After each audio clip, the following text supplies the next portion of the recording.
Kalau orang tua ya kaget sekali ya dulu. Karena dulu kan pertama saya deket itu orang tua belum tahu ditenangin sama suaminya dulu tuh. Ketika ikut misalnya suatu ibadah minggu itu kayak ada nggak masuk aja di saya gitu kan.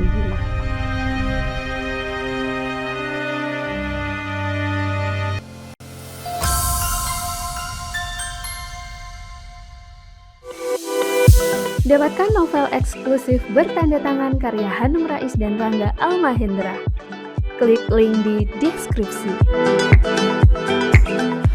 Tak ada yang tahu di mana, bagaimana, bahkan seberapa lama Allah akan membolak-balikan hati hambanya. Bisa jadi mungkin sedetik atau bahkan mungkin bertahun-tahun seperti yang dialami oleh perempuan yang satu ini, Daniar, tamu kita hari ini, yang rela meninggalkan Islam demi sebuah pernikahan. Kini ia dalam persimpangan. Akankah ia kembali ke keyakinan asal yakni Islam, meninggalkan lembaga pernikahan demi menunjukkan cintanya pada ilahi jauh lebih besar dari apapun di dunia ini?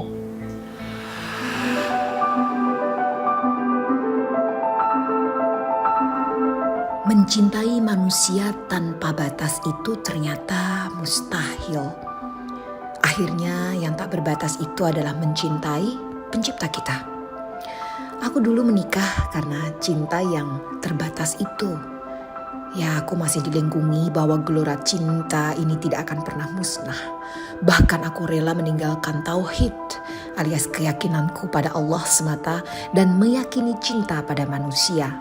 Pria yang menurutku luar biasa adalah satu-satunya cinta yang tak akan pernah punya ujung.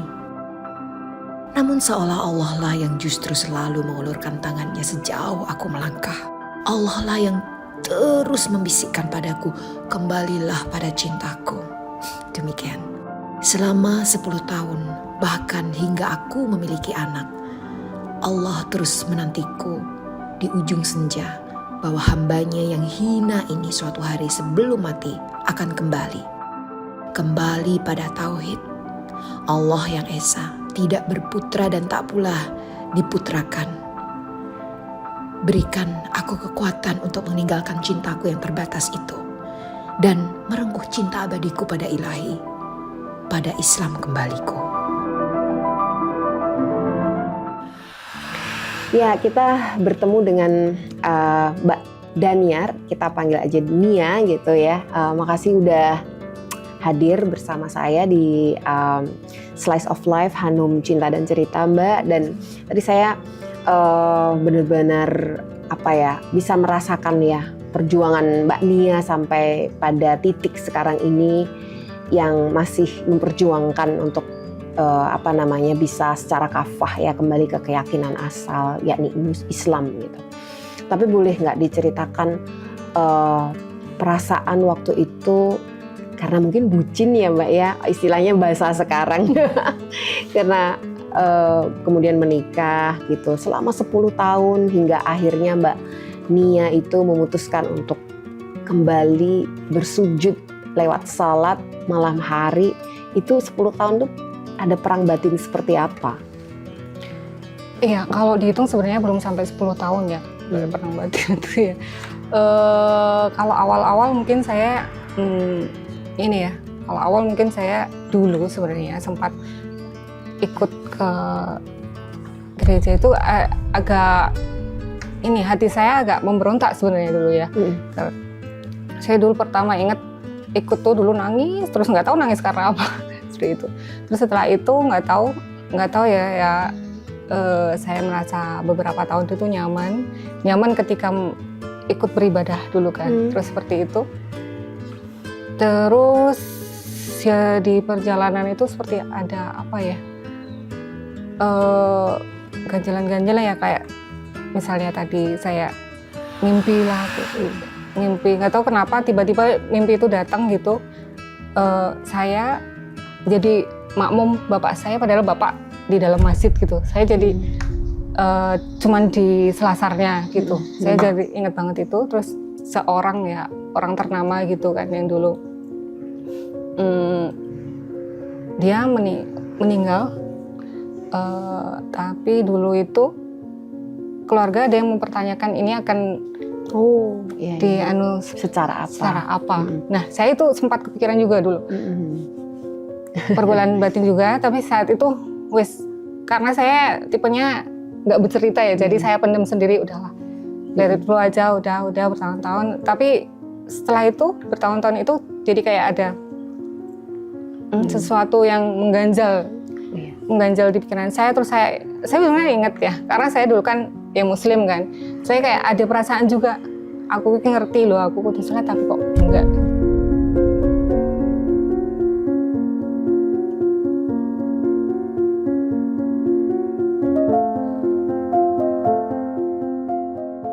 Saat Anda memutuskan untuk pindah agama ya, untuk keluar dari menjadi seorang Muslim menjadi seorang Kristiani gitu.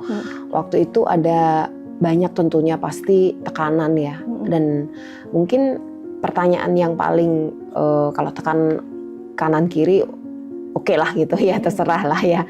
Tapi tekanan dari atau seperti apa respon dari orang tua ini kan penting ya, karena orang tua adalah orang yang paling sayang, paling tulus, yang paling kita tahu tentang kita gitu. Kalau orang tua ya kaget sekali ya dulu, karena dulu kan pertama saya deket itu orang tua belum tahu kalau misalnya teman dekat saya itu non Muslim kan. Tapi emang udah baik juga, baik banget orangnya, kayak tanggung jawab seperti itu kan. Orang tua saya tahu tanggal 10 Februari. 10 Februari sampai ingat ya. 10 Februari. Ya. Itu karena ada fotonya. Ya dulu 10 Februari 10 tahun, hampir 10 tahun yang lalu berarti 2009 lebih. kayaknya. Wow, udah lama. 16 tahun yang lalu. Lupa saya. Pokoknya 2009 sepertinya. Itu jadi kayak nembung ke saya, nembung ke orang tua karena udah ditanyain, ini gimana sih, kok udah deket lama tapi kok belum tahu kemana. Terus akhirnya bilang gitu dan terus terang, dan orang tua kaget. Sempet nangis nggak itu orang tua, kan kayak kehilangan anak tuh ya. Kalau seorang tuh kembali pindah ke agama lain tuh kan kayak pergi portal lain gitu. Iya, sempat nangis. Ya itu karena setelah itu kan saya kerja di Jogja ya, jadi jarang pulang juga. Terus setelah itu ada perkumpulan keluarga, jadi saya salah satu di situ. Kakak saya semua mempertanyakan kok iso gitu kan. Ya semua sedih sih, sampai mbak saya ingat mbak yang baru hamil dulu sampai nangis kayak gitu, sampai ditenangin sama suaminya dulu tuh. Terus kakak saya yang nomor 4 itu juga. Kalau mbak mengingat itu, mbak pun juga ikut nangis ya. Betapa mereka ingin mempertahankan atau menahan mbak gitu, kalau orang itu mau lari gitu ditahan gitu, biar kamu nggak usah pergi dari rumah ini gitu ya. Dan waktu itu apa yang membuat mbak kekeh untuk tetap istilahnya meninggalkan agama demi menikah dengan pria yang dicintai itu? Atau mungkin nggak tahu ya, karena saya percaya Allah membolak-balikan hati itu ya. Ya dulu hati saya nggak tahu seperti ya udahlah, ini udah saya mulai, saya mau selesaikan seperti itu. Kayak gitu aja dulu. Entah itu pendapat yang kok gitu sih, tapi pendapat saya kayak gitu aja dulu. Pendapat yang gimana maksudnya? Ya itu, saya udah mulai kayak gini, ayolah keep forward gitulah. Jadi waktu itu meskipun ada semacam nasihat, saran, bahkan tekanan dari orang tua untuk memikirkan kembali pilihan yang sangat ekstrim itu gitu, itu mbak akhirnya tetap memilih karena pokoknya ya kesimpulannya mbak cinta, dan ya gimana pun ini laki-laki yang juga mencintai mbak gitu ya. Iya. Kan 2009 akhirnya kan kami menikah 2013 ya. Itu prosesnya panjang banget, itu emang bertahun-tahun itu. Oh, jadi sejak tahun 2009 ke 2013 itu ada kayak pertentangan batin dalam keluarga ya. Iya. Sampai akhirnya menerima karena kan orang tua hadir juga di gereja. Iya.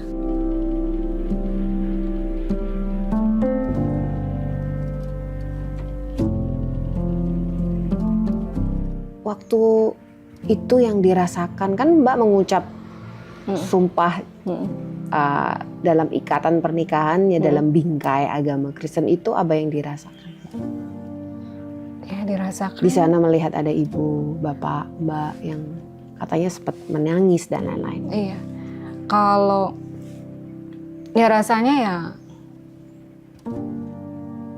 bukan yang gimana ya, bukan yang dalam banget gitu nggak sih, tapi ya sempat sedih juga karena pas waktu itu kan ada briefing di depan pintu gitu sama pendetanya, ibu nangis ngelugruk gitu, aduh gini gitu kan. Dan waktu itu kan masih dalam suasana yang membahagiakan mungkin ya karena menikah pertama kali di dalam hidup dan akhirnya secara langsung tadi orang tua juga mengatakan mungkin kita nggak pernah tahu ya di dalam hatinya tuh ada seberat apa ya, tapi akhirnya mengikhlaskanlah anak untuk menikah gitu ya, sehingga Mbak gak terlalu memikirkan itu. Tetapi boleh tahu nggak sampai akhirnya Mbak tentu saja juga mengikuti norma-norma kehidupan berkegiatan secara Kristen ya dengan suami ya gitu. Punya anak setelah itu tidak lama setelah pernikahan. 2 tahun. 2 tahun ya, laki-laki ya? Ya, laki-laki. Dan kita tahu Mbak juga dulu sekolah mungkin di swasta Islam gitu ya, yang selama perjalanan pernikahan itu ya, apakah ada calling atau panggilan-panggilan yang seperti kadang-kadang itu datang dan pergi hinggap gitu, sehingga membuat Mbak kemudian memutuskan pada satu puncak untuk kembali lagi melakukan sholat? Ya kalau tahun-tahun pertama kan ya ketika suami pergi saya pun ya ke gereja sendiri gitu, masih rasanya seperti itu tahun-tahun pertama. Tahun-tahun kedua seperti itu. Mulai dikenal juga mungkin dengan jemaat yang lain bahwa ini istrinya Pak ini gitu ya. Iya, udah mulai banyak teman lah di situ ya. Apakah Mbak menganggap Mbak cukup pious, orang yang saleh gitu, tapi dalam konteks Kristiani gitu? Pergi setiap hari Minggu untuk ikut baktian atau mungkin ketika hari besar dan lain-lain itu cukup aktif atau so-so aja dulu sih ya. Kalau hari Minggu saya dulu awal-awalnya ikut ke selalu gereja.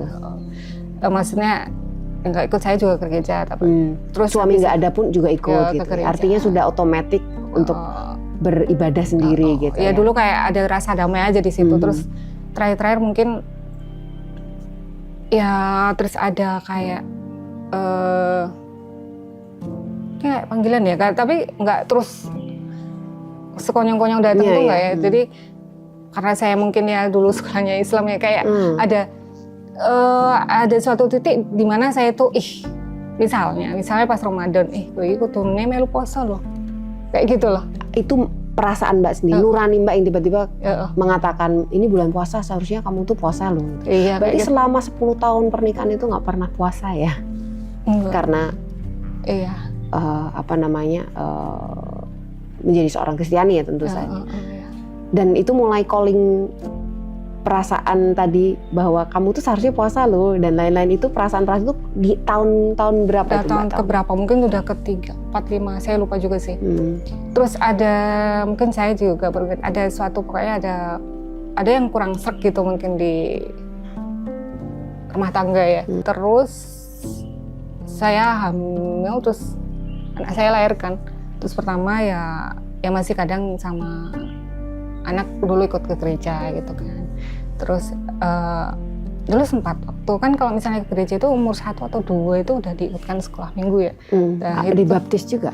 Enggak, belum sempat dibaptis. Dan waktu itu kan ada disuruh ikut sekolah minggu, tapi ketika dia nggak mau, itu saya malah lego gitu loh.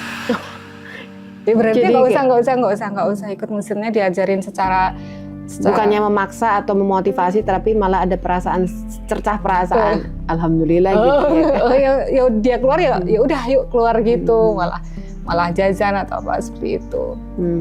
Terus ya kayak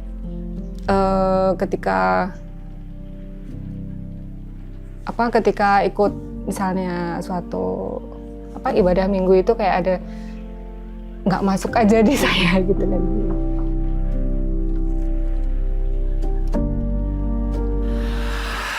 Dalam rentang waktu ketika Anda itu secara administratif adalah seorang Kristiani gitu ya, tetapi ada mulai muncul benih-benih perasaan perang batin tadi. Adakah hal yang mungkin lebih fundamental yang mungkin Mbak rasakan sebagai ini itu menyalahi tauhid gitu? Prinsip-prinsip keyakinan yang membuat itu lebih fundamental dibandingkan dengan hanya calling-calling tadi atau nostalgia atau kenangan yang kemudian tiba-tiba datang muncul gitu untuk kayak mengingatkan gitu, tetapi lebih pada alasan prinsipil atau fundamental tentang tauhid itu sendiri atau keesaan itu. Iya, sebenarnya gitu juga saya pikirkan dulu kan, ketika ya nggak kayak ya mungkin saya karena udah dasarnya Muslim tadi ya dan sudah dapat ilmu juga kan dulu, entah kenapa saya murtad dulu. Terus habis itu kayak nggak masuk di ini aja, di akal saya aja seperti itu, karena ya udah di mindset saya itu ya kayak keesaan itu tadi seperti itu. Terus saya sempat tahun berapa itu sempat ada kosongnya, jadi kayak pikiran itu tak saya kosongkan aja, jadi nggak gimana ya, saya berdoa, saya diem duduk berdoa, saya ingat dulu duduk di pojokan tempat tidur berdoa gitu. Saya berdoa aja udah pada Tuhan gitu, nggak tahu pokoknya. Nggak tahu Tuhan yang mana, pokoknya Tuhan gitu ya. Pada Tuhan aja saya doa banyak gitu, tapi doa sama Tuhan. Di gitu dalam aja. Rumah, di dalam kamar di rumah, gitu. gitu. Jadi ada juga alasan-alasan fundamental yang terus sebetulnya itu menggelayuti perasaan Mbak yang itu cukup prinsipil ya, cukup cukup dasar gitu, karena memang dulu sekolahnya kan diajari tentang keesaan, tentang ketauhidan, tentang hal-hal yang bertentangan gitu secara prinsip keyakinan gitu, yang itu terus menggelayuti dan ditambah lagi juga dengan istilahnya calling tadi ya, panggilan-panggilan secara tidak sadar ya, alam bawah sadar lewat mimpi, kemudian diperdengarkan mungkin adzan atau sholawatan gitu, yang itu seperti kemudian mengingat. Nah, sampai pada akhirnya titik di mana Mbak akhirnya sholat itu boleh diceritain nggak? Ini kan kita bicaranya dari awal proses ya, semakin gradual ya, tebal hingga paling tebal, ini gimana? Nah dulu saya inget tuh awal pandemi itu sempat saya punya mah ya. Terus saat itu ada seorang pesohor yang meninggal. Ada berita di TV. Nah, dihadapkan dengan pandemi lagi yang banyak meninggal juga ya waktu itu. Waktu itu. Terus saya tuh nggak berani kayak nonton, terus kayak ada berita orang meninggal tuh kayak aduh takut aja seperti itu. Nggak mau mendengar atau menjauh dari berita-berita kematian. Iya, betul kayak gitu. Terus habis itu saya sebelum sholat itu kayak kangen aja, kayak tiba-tiba saya baca Quran dari HP gitu kan. Tiba-tiba aja gitu? Baca, pengen aja kangen baca Quran. Terus kok dari HP berarti udah download? Udah download dari HP, baca Quran. Tapi saya pikirannya, saya baca Quran ini diterima nggak ya gitu kan. Tapi beberapa hari, tapi nggak rutin sih, nggak terus tiap malam gitu. Beberapa kali saya baca Quran seperti itu. Tapi itu tanpa sepengetahuan suami maupun anak? Iya, karena pas sudah pada tidur sih biasanya. Terus habis itu pada suatu ketika ya kan sering ya kalau ngeliat anak tidur diciumin, dipeluk-peluk gitu. Terus jadi doain kelonan gitu ya. Semoga ya misalnya udah gede takjub aja, ya ampun nak kamu udah gede, terus diciumin, disayang-sayang kayak gitu. Terus tapi mungkin nggak tahu kalau dulu gimana, tapi pada saat itu saya merasanya semoga jadi anak yang beruntung ya, anaknya besok sukses lebih dari bapak ibu. Terus kepikiran kalau kamu udah gede, ibu umur berapa ya, terus kayak gitu. Terus kalau kamu udah dewasa, seibu masih hidup nggak ya saya gitu kan. Terus itu langsung waktu itu saya ingat banget, waktu kelonan itu langsung saya bangun, saya wudhu, terus berjingkat ke kamar sebelah, yang waktu itu dipakai suami saya. Saya nyari apapun, karena dulu kan saya ingat mukena saya dulu tuh disimpan 21 tas yang belum dibongkar kan. Jadi masih ada mukena yang diingat bahwa masih disimpan, belum dibuang? Belum. Nah itu saya cari nggak ada. Terus waktu itu saya cuman pakai pakai apa ya?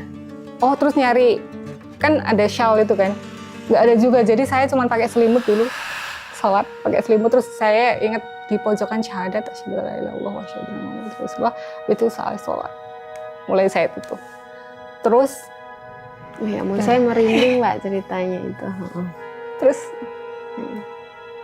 mulai saat itu saya sholatnya sembunyi-sembunyi di rumah.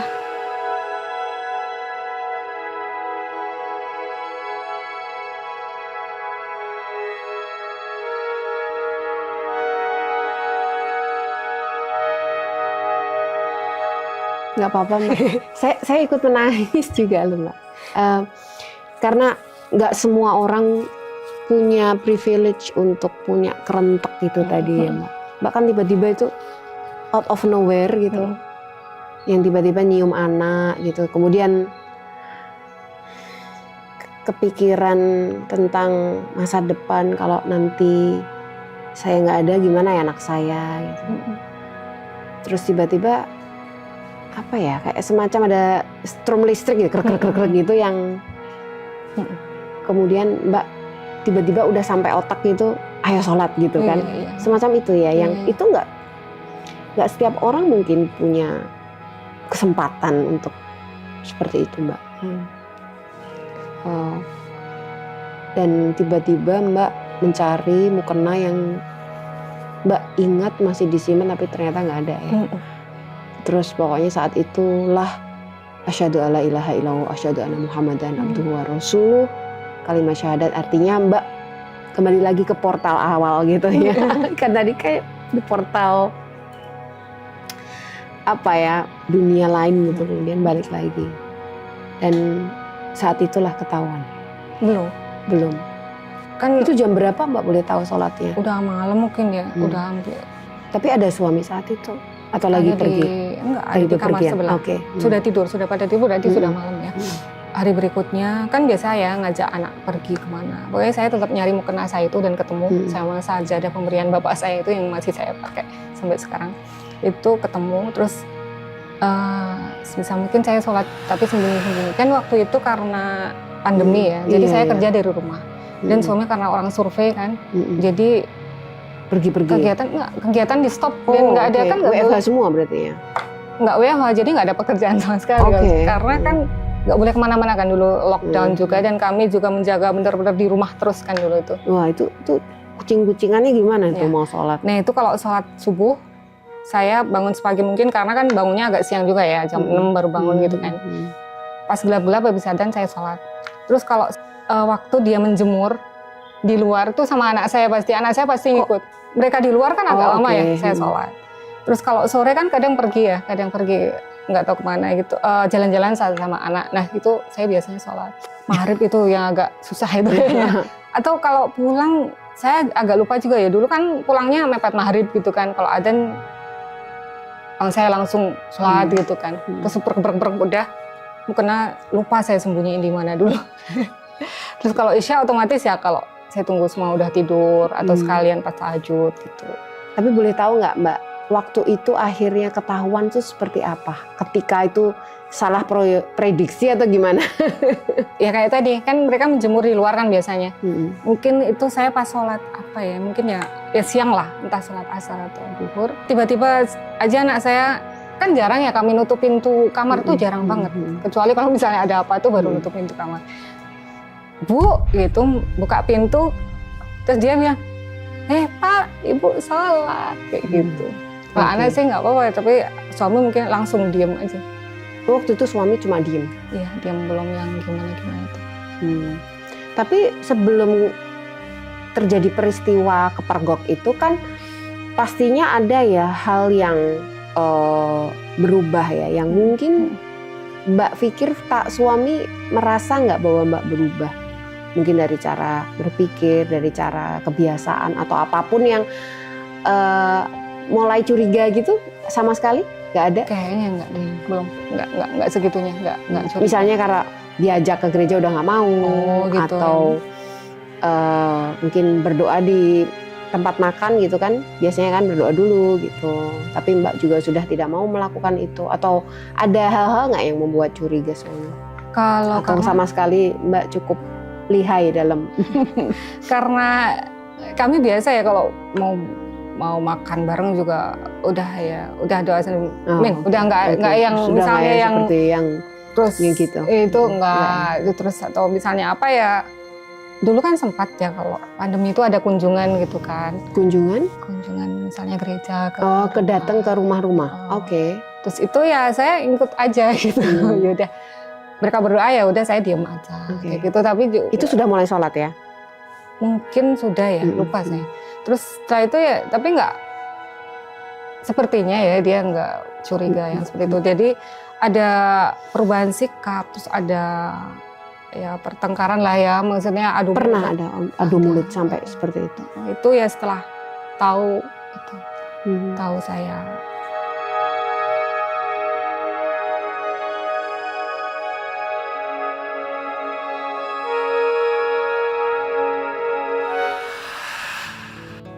Anak sendiri usia kan udah hampir bisa ya membedakan ya ini bahwa ada di dalam keluarga ada 2 jalur kereta nih, ada yang satu ke Jakarta, satu ke Bandung ya istilahnya, dan nggak bisa, dia harus memilih gitu, mau ikut yang ke Bandung atau ke Jakarta atau seperti apa Mbak menuntunnya, atau suami mungkin juga dalam hal itu mempunyai keinginan untuk menuntun ke tempat jalur dia gitu, tidak ke jalur Mbak.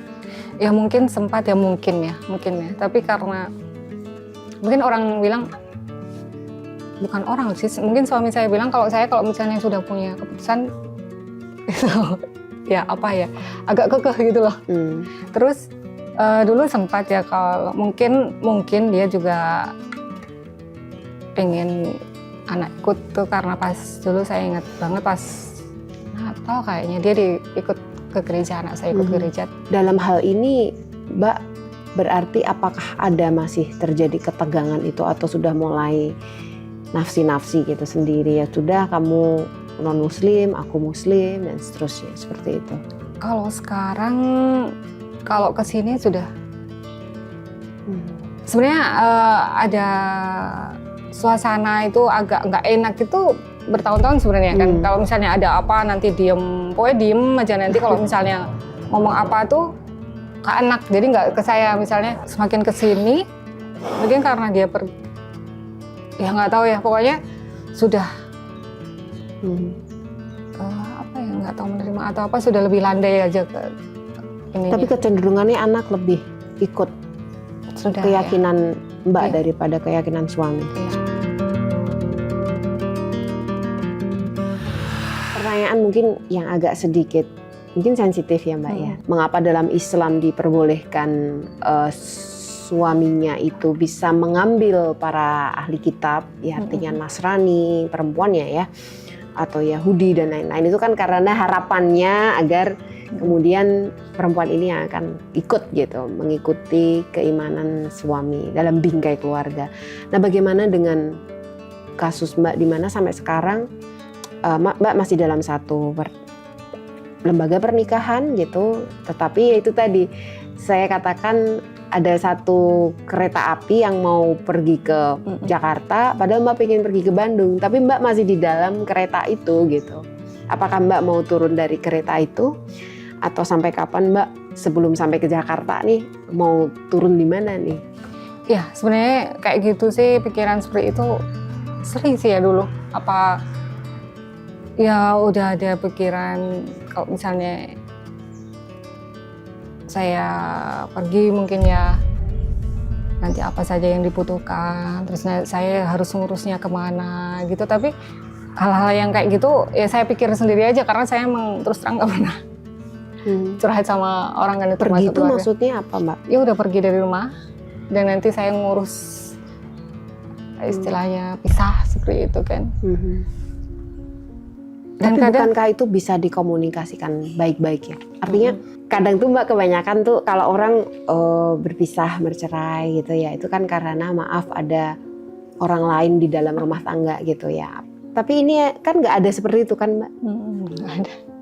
Artinya baik-baik semua keluarga, tapi ada satu fundamental prinsip yang sangat Mbak merasa itu sebagai sesuatu yang mengganggu ya? Karena itu tadi, satunya pengen ke Bandung, satunya pengen ke Jakarta, tapi ini kereta cuma ke Jakarta Mbak dalam gerbong itu bersama anak. Akankah sebuah kemuliaan ya atau sesuatu yang mungkin berpisah karena lebih mencintai Tuhan daripada siapapun di dunia ini? Apa yang Kalau membuat dulu- Mbak masih bertahan? Kalau dulu mungkin, gitu? aduh kasihan anak ya, gitu kan. Dulu pikirannya anak, saya kasihan aja kan anak misalnya yang lain ada bapak ibunya misalnya kan. Oke. Terus semakin kesini karena mungkin saya berdua ya, kayak hidup berdua aja kan, karena sering bapaknya sering pergi dan sering sounding, sering cerita, sering ini itu. Ini anakku udah ngerti sih kayaknya nggak apa-apa sih ya. Terus kadang tuh kalau misalnya dalam pertengkaran tuh kayak misalnya, ya udah aku mau pergi aja gini. Kadang nanti dia baik gitu kan, kayak gitu. Terus habis itu, terus habis itu pikir aja ya saya karena orang tua kan udah menerima ya, kayak misal kan dulu sebenarnya saya masih belum mualaf lagi itu, sebenarnya orang tua udah menerima kan, ya wes gitu. Mungkin Maksudnya Mbak itu, Mbak tidak ingin menambah beban pikiran orang tua. Andai kata Mbak berpisah, itu akan justru menjadi pikiran orang tua yang sekarang sedang sakit gitu Mbak. Ya kalau bapak ibu sih ya alhamdulillah umur 80 berapa masih sehat ya. Tapi ya saya nggak pengen jadi bermanangku kok misalnya terus ngontrak kopi terus baca ya intinya nggak pengen. Ya. Jadi ya bisa memahami sih, karena ada batas-batas dunia yang mungkin juga harus dipikirkan ya, artinya kepentingan seperti tempat tinggal di mana, kemudian itu juga nanti akan menjadi beban pikiran orang tua yang mungkin meskipun sehat ya, kok anakku susah gitu ya istilahnya. Tapi tadi aku penasaran Mbak, apa sih yang membuat Mbak berpikir bahwa setelah tadi ya kan ngelonin anak katanya nyium-nyium, tiba-tiba ada kerentak gitu. Kenapa tiba-tiba berpikir itu sesuatu yang Mbak takutkan? Ya. Di dalam hidup Mbak kalau anak Mbak itu nanti tidak beragama Muslim atau beragama Islam? Ya kalau yang saya pikiran saat itu ya mungkin kalau saya meninggal terus saya di mana, di alam apa? Saya di alam apa seperti itu kan? Dan anak juga tidak bisa mendoakan. Iya, seperti itu juga. Kalau misalnya secara Muslim. Jadi ya pengen mengajari yang saya tahu aja mungkin kayak gitu ya. Ya terus ya itu tadi, karena kalau misalnya anak saya berdoa sampai nggak ya? Gitu. Karena memang 3 amalan yang akan terus mengalir ketika kita sudah tidak ada di dunia ini tuh memang selain tentu amalan jariah kita ya, amalan kebaikan kita, kedua ilmu kita yang mungkin juga berguna buat kita maupun orang lain, dan yang terakhir adalah doa anak yang saleh atau salehah Mbak. Dan itu akan sangat afdal kalau itu adalah anak dari rahim kita sendiri ya. Oke Mbak, boleh nggak misalnya nih cerita ini ditonton sama suami, boleh nggak pesan untuk keluarga suami atau mungkin suami gitu, terakhir untuk menutup, mumpung ini masih bulan puasa juga, tulus dari hati, dan ini hari Jumat ya kebetulan kita rekaman pas hari Jumat barokah, boleh nggak disampaikan? Karena saya yakin ini suatu saat akan banyak yang kenal juga sama acara ini gitu, dan ini adalah perasaan Mbak yang muncul dari lubuk yang paling dalam, tanpa rekayasa, tanpa settingan dan lain-lain. Kalau andai kata acara ini ditonton oleh suami, ya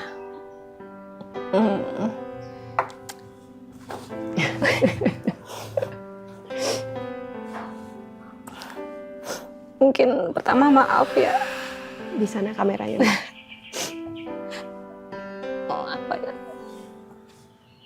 Bapak udah baik banget.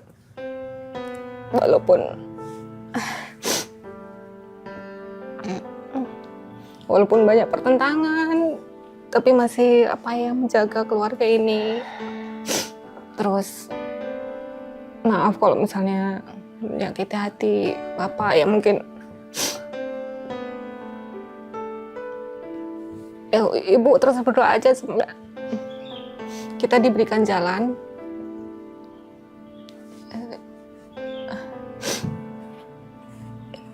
Yang jelas keluarga kita ya nanti sama anak juga baik, seperti itu. Hubungan kita tetap baik, semoga kita diberikan jalan entah apapun itu. Saya juga nggak berharap Bapak mau ya udah, pokoknya semoga kita diberikan jalan, tetap baik juga sama anak kita. Ya, Maksudnya yang paling penting.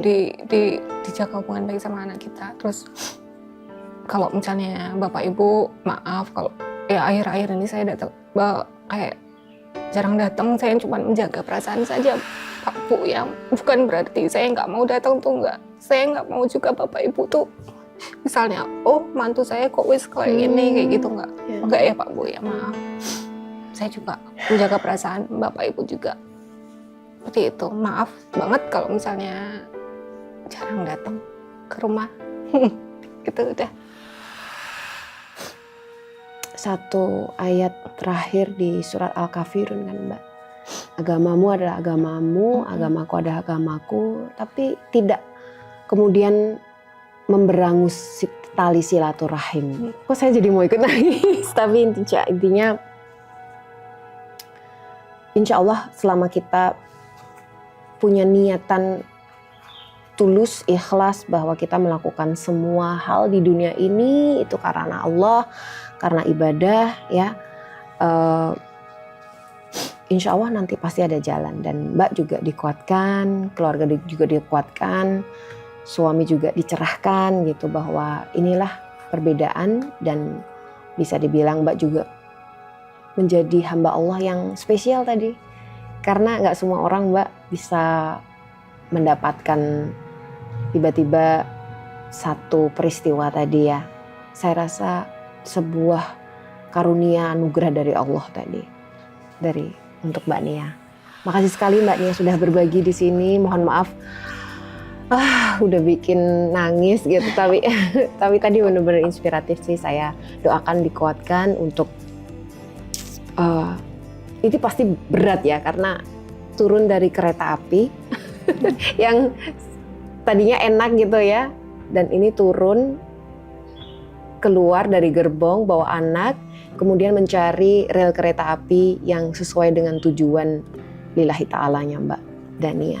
Mudah-mudahan dimudahkan.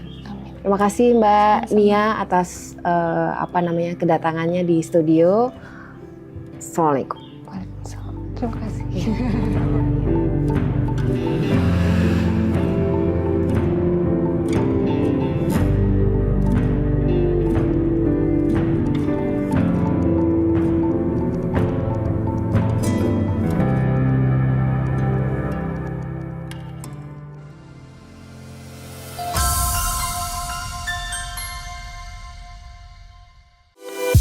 Dapatkan novel eksklusif bertanda tangan karya Hanum Rais dan Rangga Almahendra. Klik link di deskripsi.